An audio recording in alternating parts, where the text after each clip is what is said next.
ವಿಧಿ ಬೆಸೆದ ನಂಟು ಭಾಗ 15. ಹೋಗಬೇಡ ಮಧು ಎಂದು ಸೂರ್ಯ ನನ್ನನ್ನು ಕರೆಯಬಹುದು ಎಂದು ಆಸೆ ಇಟ್ಟುಕೊಂಡವಳಿಗೆ ಅವನ ನೀರವ ಮೌನ ಅವಳನ್ನು ನಿರಾಶೆಯ ಕಡಲಿಗೆ ನೂಕಿತು. ಮುಂದೆ ತನ್ನ ಕಣ್ಣೀರು ಒರೆಸಿಕೊಂಡು ವೈಷ್ಣವಿಯ ಹಿಂದೆ ಅವಳ ಮನೆಗೆ ಹೊರಟಳು. ಈಗ ಸಮಾಧಾನವಾಯಿತಾ ನಿನಗೆ? ನಾನು ಎಷ್ಟು ಸರ್ತಿ ಹೇಳಿದ್ದೆ ಸೂರ್ಯನ ತಪ್ಪು ಕಲ್ಪನೆ, ಮಧು ಯಾರನ್ನೂ ಇಷ್ಟಪಟ್ಟಿಲ್ಲವೆಂದು. ಈಗ ನೋಡು, ಅವಳು ಇಷ್ಟಪಟ್ಟಿದ್ದು ನಿನ್ನ ಮಗನನ್ನೇ. ಆ ಹುಡುಗಿ ಮನ ಅದೆಷ್ಟು ನೊಂದಿದೆ ಎಂದು.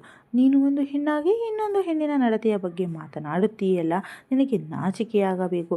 ತಲೆ ಕೆಡಿಸುವವರು ಮಾತು ಕೇಳಿ ಯಾವ ರೀತಿ ಮಾತನಾಡಿದೆ ನೋಡು ಎಂದು ಗಂಡನ ಮಾತಿಗೆ ವಿದ್ಯಾರಿಗೆ ಏನು ಹೇಳಬೇಕೆಂದು ತಿಳಿಯದೆ ಮನದಲ್ಲಿ ಮರುಗಿದರು. ತನ್ನ ನೀಚ ಬುದ್ಧಿಯ ಬಗ್ಗೆ ಮಗನಡಿಗೆ ಬಂದ ವಿದ್ಯಾ, ಸೂರ್ಯ, ಮಧುನ ಕರೆದುಕೊಂಡು ಬಾರೋ. ಇನ್ನು ಮುಂದೆ ಅವಳನ್ನು ನಾನು ಚೆನ್ನಾಗಿ ನೋಡಿಕೊಳ್ಳುತ್ತೀನಿ.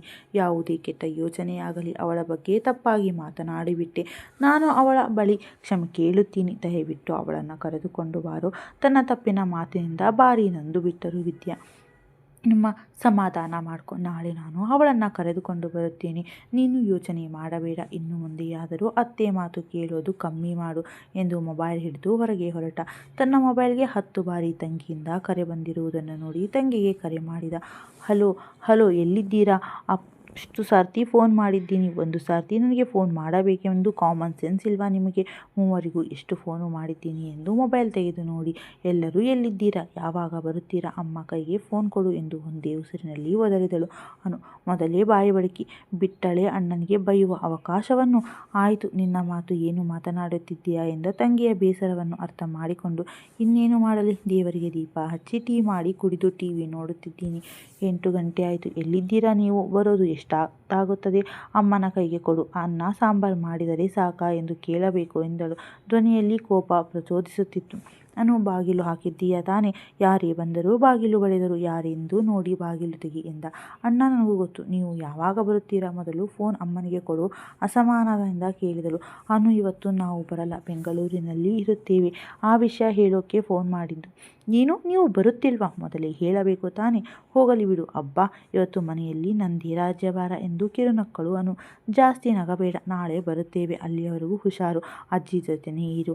ಟ್ಯಾಬ್ಲೆಟ್ ಎಲ್ಲ ಅಲ್ಲೇ ಟೇಬಲ್ ಮೇಲಿಟ್ಟಿದ್ದೀನಿ, ಕೊಡು. ನಿನಗೆ ಯಾವ ಟ್ಯಾಬ್ಲೆಟ್ ಕೊಡಬೇಕೆಂದು ಗೊತ್ತಾಗಿಲ್ಲ ಎಂದರೆ ನನಗೆ ವಾಟ್ಸಪ್ ಮಾಡು, ಯಾವುದು ಎಂದು ಹೇಳುತ್ತೇನೆ. ಬೇಗ ಅಡುಗೆ ಮಾಡಿ ಅಜ್ಜಿಗೆ ಟೈಮ್ ಸರಿಯಾಗಿ ಟ್ಯಾಬ್ಲೆಟ್ ಕೊಡು. ಮೊಬೈಲ್ ನೋಡುತ್ತಾ ಮೈ ಮರೆಯಬೇಡ. ಜಾಸ್ತಿ ಹೊತ್ತು ಮೊಬೈಲ್ ನೋಡಬೇಡ. ಬೇಗ ಮಲಗಿಕೋ. ಅಜ್ಜಿ ಜೊತೆನೇ ಮಲಗು. ಯಾರೇ ಬಂದರೂ ಕಿಟಕಿಯಲ್ಲಿ ನೋಡಿ ಬಾಗಿಲು ತೆಗಿ, ಸರಿನಾ? ಅರ್ಥ ಆಯ್ತಾ ಎಂದು ಉಪದೇಶ ನೀಡುತ್ತಿದ್ದ ಅಣ್ಣನ ಮಾತಿಗೆ ಅಸಮಾಧಾನದಿಂದ, ಅಯ್ಯೋ ಸಾಕು ನಿಲ್ಲಿಸು ಅಣ್ಣ, ನಿನ್ನ ಉಪದೇಶ ಒಳ್ಳೆಯ ನ್ಯೂಸ್ ಚಾನಲ್ ಥರ ಹೇಳಿದ್ದನ್ನೇ ಹೇಳ್ತೀಯ. ನಾನೇನು ಪುಕ್ಲಿಯಲ್ಲ, ನನಗೆ ತುಂಬ ಧೈರ್ಯವಿದೆ ಎಂದು ಜಂಬದಿಂದ ಹೇಳಿದ ತಂಗಿಯ ಮಾತಿಗೆ.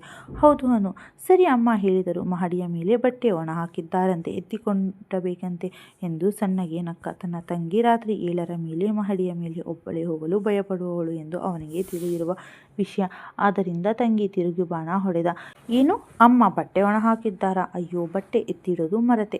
ಹೋಗಲಿ ಬಿಡು, ಇವಾಗೇನು ಮಳೆಗಾಲ ಅಲ್ಲ, ಮಳೆ ಬರುತ್ತೆ ಎನ್ನೋಕೆ ನಾಳೆ ಎತ್ತಿಟ್ಟರೆ ಆಯಿತು. ಮೊದಲ ಬಾರಿ ಮಾತಿನಲ್ಲಿ ಸೋಲುವವಳೇ ಅಲ್ಲ ಅನು. ಜಟ್ಟಿ ಜಾರಿ ಮಣ್ಣಲ್ಲಿ ಬಿದ್ದರೂ ಮೀಸೆ ಮಣ್ಣಾಗಲಿಲ್ಲ ಎಂಬ ಗಾದೆ ಮಾತು ತುಂಬ ಚೆನ್ನಾಗಿದೆ ಅಲ್ವಾ ಅನು? ಹಾಗೆ ನೀನು ರಾತ್ರಿ ಹೊತ್ತಲ್ಲಿ ಮಹಡಿಯ ಮೇಲೆ ಹೋಗೋಕೆ ಭಯವೆಂದು ನನಗೆ ಗೊತ್ತು, ಆದರೂ ನಿನ್ನ ಜಂಬಕ್ಕೆ ಮೆಚ್ಚಲೇಬೇಕು ಎಂದು ನಗುತ್ತಿದ್ದವನನ್ನ ನಗುವಿನಾಗೆ ಅನು ಕೋಪ ಬಂತು. ಸಾಕು ನಕ್ಕಿದ್ದು, ಅತ್ತಿಗೆಗೆ ಫೋನ್ ಕೊಡು, ನಾನು ಅವರ ಜೊತೆ ಮಾತನಾಡಬೇಕು ಎಂದು ಮಾತು ಮರೆಸಿದಳು ಅನು. ಅತ್ತಿಗೆಗೆ ಕೊಡು ಎಂದ ಕ್ಷಣ ಅನುಗೆ ಏನು ಹೇಳಬೇಕೆಂದು ತಿಳಿಯಲಿಲ್ಲ ಸೂರ್ಯನಿಗೆ. ಅದು ಅನು, ನಾನು ಕಾರ್ತಿಕ್ ಜೊತೆ ಹೊರಗಡೆ ಬಂದಿದ್ದೀನಿ, ಮನೆಗೆ ಹೋದ ಮೇಲೆ ಫೋನ್ ಮಾಡಿಸುತ್ತೀನಿ, ಸರಿನಾ?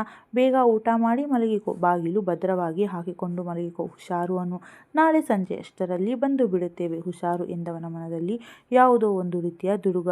ತಂಗಿ ಮತ್ತೆ ಅಜ್ಜಿಯನ್ನ ಬಿಟ್ಟು ಇರಲಿಲ್ಲ.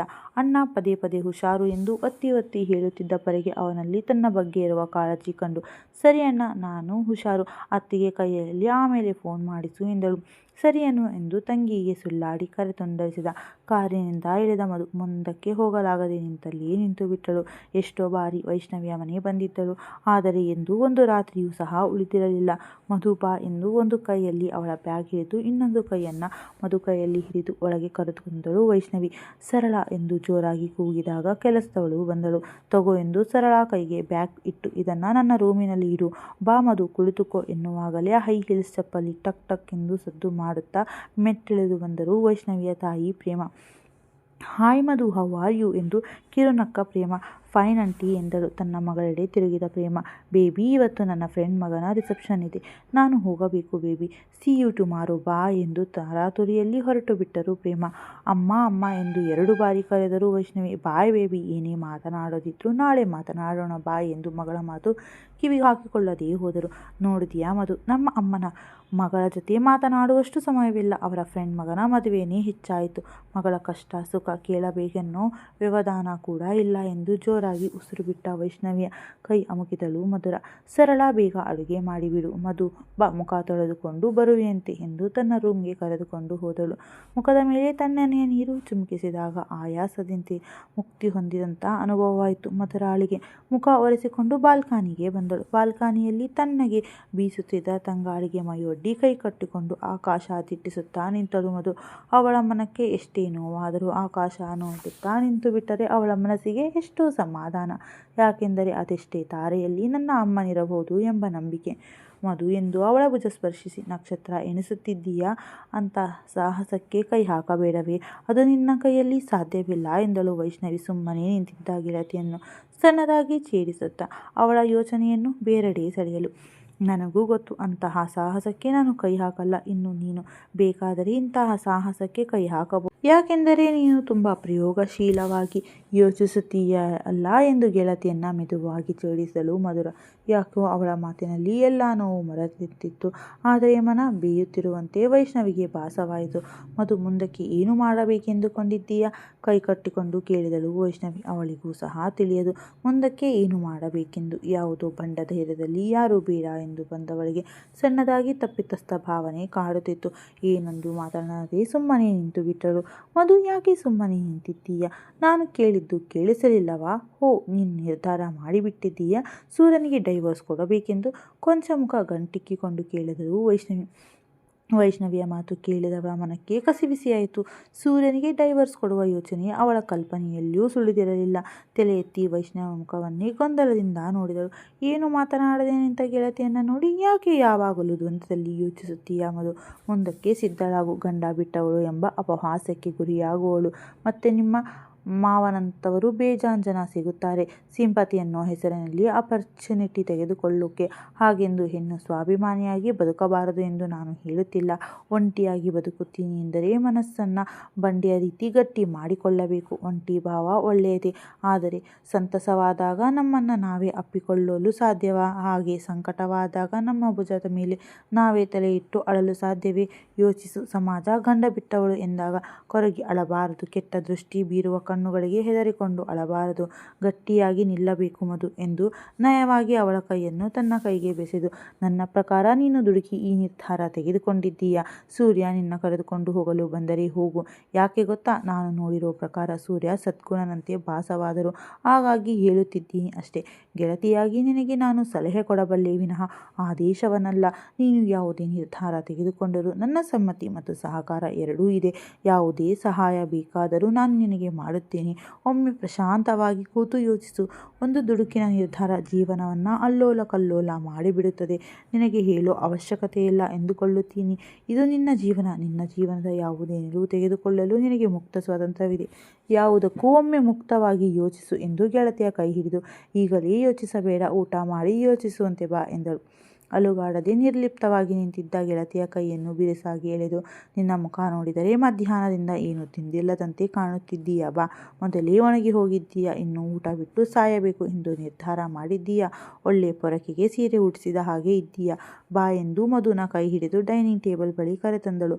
ಅವಳ ಮಾತಿಗೆ ಮಧು ಬೇಸರವಾಗಲಿಲ್ಲ. ಬದಲಾಗಿ ತನ್ನ ಬಗ್ಗೆ ಕಾಳಜಿ ಇರುವ ತಿಳಿದು, ಯಾವ ಜನ್ಮದ ಪುಣ್ಯವು ನೀನು ನನಗೆ ಗೆಳತಿಯಾಗಿ ಸಿಗಲು ಎಂದು ಅವಳ ಹಿಂದೆ ಕರು ಹೋದಂತೆ ಹೋದಳು. ತಟ್ಟೆಗೆ ಅನ್ನ ಬಡಿಸಿ ಅವಳ ಮುಂದೆ ತುತ್ತಿಡಿದಳು. ಬಾಯಿ ತೆಗಿ ಎಂದು ಜೋರಾಗಿ ಗದರಿದಳು ವೈಷ್ಣವಿ. ಅವಳ ಗದರುವಿಕೆಗೆ ಸಣ್ಣದಾಗಿ ನಗುತ್ತಾ ಬಾಯಿ ತೆರೆದಳು ಮಧುರ. ಅದೆಷ್ಟೇ ನೋವಿದ್ದರೂ ಗೆಳತಿಯ ಸಹಚರ್ಯ ಎಲ್ಲ ನೋವನ್ನು ನೀಗಿಸಿ ಬಿಡುವುದು. ವೈಷ್ಣವಿಯ ಕೈತುತ್ತಿನ ಪರಿಣಾಮ 2 ತುತ್ತು ಹೆಚ್ಚೆನೆಗೆ ಸೇರಿತು ಅವಳ ಉದರಕ್ಕೆ. ಹೊಟ್ಟೆ ತುಂಬ ಊಟ ಸೇರಿದ ಕ್ಷಣ ಅವಳ ಮನಸ್ಸು ಸ್ವಲ್ಪ ನಿರಾಳವಾಯಿತು. ಇನ್ನೊಂದು ತಟ್ಟೆಗೆ ತಾನು ತಾನು ಅನ್ನ ಬಡಿಸಿಕೊಂಡು ಗೆಳತಿಯೊಳಗೆ ಕೈತುತ್ತು ಚಾಚಿದಳು ಮಧುರ. ನೀನೇನು ನನಗೆ ತಿನ್ನಿಸಬೇಡ, ಎಲ್ಲ ವಿಷಯನೂ ನನ್ನಿಂದ ಮುಚ್ಚಿಟ್ಟು ನನಗೆ ಸುಳ್ಳು ಹೇಳಿದ್ದೀಯಾ. ನೀನು ಬರೀ ಗೆಳತಿಯಲ್ಲ, ಕರುಳಿನ ಗೆಳತಿ, ನನ್ನ ಅಮ್ಮ, ಹಾಗೆ ಹೀಗೆ ಎಂದು ಉದ್ದುದ್ದ ಸಂಭಾಷಣೆ ಕೊಡುತ್ತಿದ್ದೆ. ಅದೆಲ್ಲ ಸುಳ್ಳು. ನನ್ನ ಹತ್ತಿರಾನೇ ಅದೆಷ್ಟೋ ವಿಷಯ ಮುಚ್ಚಿಟ್ಟಿದ್ದೀಯಾ. ನಾನು ದುಡುಕು ಸ್ವಭಾವದ ಹುಡುಗಿ, ನನ್ನ ಬಾಯಲ್ಲಿ ಗುಟ್ಟು ನಿಲ್ಲಲ್ಲ ಎಂಬ ಭಾವನೆಯಿಂದ ಎಂದು ಮುನಿಸಿಕೊಂಡಳು ವೈಷ್ಣವಿ. ಮುನಿಸಿಕೊಂಡವಳ ಮುಖವನ್ನು ತನ್ನೆಡೆಗೆ ತಿರುಗಿಸಿಕೊಂಡು, ಆ ಮಾಡು ನನ್ನ ಚಿನ್ನ ಅಲ್ವಾ ನೀನು, ಆ ಮಾಡೇ ಎಂದು ಕಣ್ಣು ಕಿರಿದಾಗಿಸಿಕೊಂಡವಳ ಮುಗ್ಧತೆಗೆ ಬಾಯಿ ತೆರೆದಳು ವೈಷ್ಣವಿ. ಯಾವಾಗ ಬಂದೆ ದೊಡ್ಡಪ್ಪನ ಮನೆಗೆ ಎಂದು ಅನ್ನ ಕಲಿಸುತ್ತಾ ಕೇಳಿದಳು ಮಧುರ. ಫೋನ್ ಮಾಡಿಯೂ ಕೂಡ ನನ್ನ ಗೆಳತಿ ತಿಳಿಸಿರಲಿಲ್ಲ ನಾಳೆ ನನ್ನ ಗಂಡ ಬರುವವರು, ಅವರೊತ್ತೇ ಊರಿಗೆ ಹೋಗುವೆ ಎಂಬ ವಿಷಯವನ್ನು ಎಂದು. ಇವತ್ತು ಆಸ್ಪತ್ರೆಯಲ್ಲಿ ನಿಮ್ಮ ದೊಡ್ಡಪ್ಪ ಸಿಕ್ಕಿದ್ದರು. ಅವರು ಎಲ್ಲ ವಿಷಯ ಹೇಳಿದರು. ನೀನು ಇವತ್ತು ನಿನ್ನ ಗಂಡನ ಮನೆಗೆ ಹೋಗುತ್ತಿದ್ದೀಯಾ ಎಂದು. ಅಬ್ಬಾ, ಎಷ್ಟು ಹಠಮಾರಿನೇ ನೀನು, ಒಂದು ಫೋನ್ ಮಾಡಲಿಲ್ಲ. ಆದರೆ ನನ್ನ ಮನಸ್ಸು ನನ್ನ ಮಾತು ಕೇಳಲಿಲ್ಲ. ನಿನ್ನ ಮಾತನಾಡಿಸಿಕೊಂಡು ಬರೋಣ ಎಂದು ಬಂದೆ. ಅಷ್ಟರಲ್ಲಿ ನಿಮ್ಮ ಮನೆಯಲ್ಲಿ ದೊಡ್ಡ ಕಳಗನೆ ನಡೆಯುತ್ತಿತ್ತು ಎಂದು ಬಾಯಿ ತೆರೆದಳು ವೈಶು. ಏನಾಗಿತ್ತು, ಯಾಕೆ ಆಸ್ಪತ್ರೆಗೆ ಹೋಗಿದ್ದೆ, ಆರಾಮಾಗಿದ್ದೀಯಾ ತಾನೇ ಎಂದು ಆತಂಕದಿಂದ ಕೇಳಿದಳು. ಅಯ್ಯೋ, ನನಗೇನೂ ಆಗಿಲ್ಲವೇ, ಅಪ್ಪನ ಸಂಬಂಧಿಕರು ಒಬ್ಬರಿಗೆ ಹುಷಾರಿಲ್ಲ ಎಂದು ಅವರನ್ನು ನೋಡಿಕೊಂಡು ಬರಲು ಹೋಗಿದ್ದೆ. ಅಲ್ಲಿ ನಿಮ್ಮ ದೊಡ್ಡಪ್ಪ ಸಿಕ್ಕಿದ್ದರು, ಆವಾಗ ಹೇಳಿದ್ದರು, ಹಾಗಾಗಿ ನಿನ್ನ ನೋಡಲು ಬಂದೆ. ತುಂಬ ದಿನ ನಂತರ ಗೆಳತಿಯ ಕೈತುತ್ತು ಪ್ರಭಾವ ತುಸು ಹೆಚ್ಚೇ ತಿಂದಳು ವೈಷ್ಣವಿ. ಗೆಳತಿಯರಿಬ್ಬರೂ ಊಟ ಮಾಡಿ ಹಾಸಿಗೆಯ ಮೇಲೆ ಮೈ ಚಾಚಿದರು. ತಿರುಗುತ್ತಿರುವ ಫ್ಯಾನನ್ನ ತದೇಕಚಿತ್ತವಾಗಿ ನೋಡುತ್ತಿದ್ದ ಗೆಳತಿಯ ಬಳಸಿದಳು ವೈಷ್ಣವಿ. ತನ್ನ ಬಳಸಿದವಳನ್ನು ತಾನು ಬಳಸಿದಳು ಮಧುರ. ಮಧು, ಜಾಸ್ತಿ ಯೋಚಿಸಬೇಡ, ನಿನ್ನ ಜೊತೆ ನಾನಿದ್ದೀನಿ. ನಿನ್ನ ನಿರ್ಧಾರ ಯಾವುದಾದರೂ ನಾನು ನಿನಗೆ ಬೆನ್ನೆಲುಬಾಗಿ ಇರುತ್ತೀನಿ, ಸರಿನಾ ಎಂದವಳನ್ನು ಗಟ್ಟಿಯಾಗಿ ಅಪ್ಪಿ. ಆಯಿತು ಎಂದಳು ಮೆತ್ತಗೆ ಮಧುರ. ಸರಿ ಎಂದು ಅವರ ಹಣೆಗೆ ಬೆಚ್ಚಗೆ ಮತ್ತೊಂದನ್ನಿಟ್ಟು ಬಳಸಿ ತನ್ನ ಕೈಯನ್ನು ಸಡಿಲಿಸಿದಳು ವೈಷ್ಣವಿ. ಮಲಗಿದ್ದ ವೈಷ್ಣವಿಗೆ ತಕ್ಷಣ ಅಪ್ಪಿದಳು ನಿದ್ರಾದೇವಿ. ಆದರೆ ಮಧುಗೆ ನಿದ್ರೆ ಬರುವ ಸೂಚನೆಯೇ ಸಿಗಲಿಲ್ಲ. ಅವಳು ಯೋಚಿಸಿ ಉತ್ತಮ ನಿರ್ಧಾರ ತೆಗೆದುಕೊಳ್ಳಲಿ ಎಂದು ಅವಳ ಪಾಲಿನ ನಿದ್ರಾದೇವಿ ಇನ್ನು ತುಸು ತಡವಾಗಿ ಹೋದರಾಯಿತು ಎಂದು ನಿರ್ಧರಿಸಿದ್ದಳು. ಮಲಗಿದವಳಿಗೆ ಎಷ್ಟೊತ್ತಾದರೂ ನಿದ್ರೆ ಬರಲೇ ಇಲ್ಲ. ಸಂಪಾದ ನಿದ್ರೆಯಲ್ಲಿದ್ದ ಗೆಳತಿಯ ತಲೆಯನ್ನು ಸವರಿ ಪಕ್ಕಕ್ಕೆ ಹೊರಡಿದಳು. ಒಂದು ಮನಸ್ಸು ವೈಷ್ಣವಿ ಹೇಳಿದಂತೆ ಸೂರ್ಯ ಬಂದು ಕರೆದರೆ ಹೊರಟು ಬಿಡು, ಈ ಭಂಡ ಧೈರ್ಯ ಬಿಡು ಎಂದರೆ ಇನ್ನೊಂದು ಮನಸ್ಸು ನಿನ್ನ ನಡತೆಯ ಬಗ್ಗೆ ಅಪಮಾನಿಸಿ ಮಾತನಾಡಿದವರ ಮನೆಗೆ ನೀನು ಹೋಗಬೇಡವೆನಿಸುತ್ತಿತ್ತು. ಮನಸ್ಸು ಸೂರ್ಯ ನಿನ್ನ ನಡತೆಯ ಬಗ್ಗೆ ತಪ್ಪಾಗಿ ಮಾತನಾಡಿದ್ದನಾ, ಇಲ್ಲವಲ್ಲ ಎಂದರೆ ಬುದ್ಧಿ. ಯಾರೂ ಬೇಡ ಮಧು, ಎಲ್ಲರಿಂದ ನಿನಗೆ ನೋವೆ, ಅದಕ್ಕಿಂತ ಈ ಒಂಟಿ ಜೀವನವೇ ಲೇಸು. ಎಲ್ಲವುದಕ್ಕಿಂತ ಮುಖ್ಯವಾಗಿ ಸೂರ್ಯನ ಮನಸ್ಸಿನಲ್ಲಿ ನಿನ್ನ ಸ್ಥಾನವೇನಿದೆ ಎಂದು ನಿನಗೆ ಗೊತ್ತಾ? ಅವನು ಅಂಕಿತಾನ ಮರೆತನೇ, ಅಥವಾ ವಿನುತಾ ಅತ್ತಿಗೆ ಹೇಳಿದ ರೀತಿಯಾದರೆ? ಇಲ್ಲ ಎಂದು ಜೋರಾಗಿ ಕೂಗಿತು ಅವಳ ಅಂತರಾತ್ಮ. ಮಧು, ನೀನು ತಪ್ಪಾಗಿ ಯೋಚಿಸುತ್ತಿದ್ದೀಯಾ. ಸೂರ್ಯ ಆ ರೀತಿಯ ವ್ಯಕ್ತಿಯಲ್ಲ. ಮನಸ್ಸು ಮತ್ತು ಬುದ್ಧಿಗಳ ವಾದ ವಿವಾದಗಳು ನಡೆಯುತ್ತಲೇ ಇದ್ದವು. ಅವಳ ಬರಲಾಟ ನೋಡಲಾಗದೆ ನಿದ್ರಾದೇವಿ ಅವಳ ಸಮೀಪ ಬಂದಳು. ಬೆಳಗ್ಗೆ ಎದ್ದವಳ ಮನಸ್ಸು ತುಂಬ ದೂಡ, ಯಾವ ನಿರ್ಧಾರ ತೆಗೆದುಕೊಳ್ಳಲು ಅಶಕ್ತಳಾಗಿದ್ದಳು. ಮಧು, ಏನು ಯೋಚನೆ ಮಾಡದೆ ನೀನು ನಿರ್ಧಾರವೇನು ಎಂದು ಕೇಳಲು ಬಂದ ವೈಷ್ಣವಿ. ಬೇಡ, ಅವಳ ಮನಸ್ಸು ತಿಳಿಯಾಗಿ ಯಾವ ನಿರ್ಧಾರ ತೆಗೆದುಕೊಂಡರೂ ನಾನು ಸ್ವಾಗತಿಸಬೇಕು ಎಂದು. ಹೇ ಮಧು, ಬಾರೆ ತಿಂಡಿ ತಿನ್ನೋಣ ಎಂದು ಡೈನಿಂಗ್ ಟೇಬಲ್ ಬಳಿ ಕರೆದುಕೊಂಡು ಬಂದಳು. ಇಬ್ಬರು ತಿಂಡಿ ಮುಗಿಸಿದರು. ಮಧು, ಕಣ್ಣೆಲ್ಲ ಕೆಂಪಾಗಿದೆ, ಹೋಗಿ ಸ್ವಲ್ಪ ಹೊತ್ತು ಮಲಗು. ರಾತ್ರಿಯೆಲ್ಲ ನೀನು ಹೊರಳಾಡುತ್ತಿದ್ದೆ, ನೋಡಿಯೇ ನಾನು ತಿಳಿದುಕೊಂಡೆ ನೀನು ಸರಿಯಾಗಿ ನಿದ್ದೆ ಮಾಡಿಲ್ಲವೆಂದು. ಹೋಗು ಎಂದು ಅವಳನ್ನು ಬಲವಂತವಾಗಿ ರೂಮ್ಗೆ ಬಿಟ್ಟು ಬಂದಳು ವೈಷ್ಣವಿ. ಹಲೋ ಸೂರ್ಯ, ಎಲ್ಲಿದ್ದೀರಾ? ಇಲ್ಲೇ ನಿಮ್ಮ ಮನೆಯ ಬಾಗಿಲ ಹತ್ತಿರಾನೇ ಇದ್ದೀನಿ ಎಂದು ನಗುತ್ತಾ ಬಾಗಿಲ ಬಳಿ ನಿಂತಿದ್ದವನನ್ನು ನೋಡಿ, ಬನ್ನಿ ಸೂರ್ಯ, ಕುಳಿತುಕೊಳ್ಳಿ, ಟೀ ತರುತ್ತೇನೆ ಎಂದು ಅಡುಗೆ ಮನೆಗೆ ಹೊರಡುತ್ತಿದ್ದವಳ ತಡೆದು, ನನಗೇನು ಬೇಡ ವೈಷ್ಣವಿ. ಮಧು ಎಲ್ಲಿ ಎಂದ. ನನ್ನ ರೂಮ್ನಲ್ಲಿದ್ದಾಳೆ, ಮಹಡಿಯ ಮೇಲೆ ಕಾಣುತ್ತಿದೆಯಲ್ಲ, ಅದೇ ನನ್ನ ರೂಮ್, ಅಲ್ಲೇ ಇದ್ದಾಳೆ, ಹೋಗಿ ಎಂದಳು.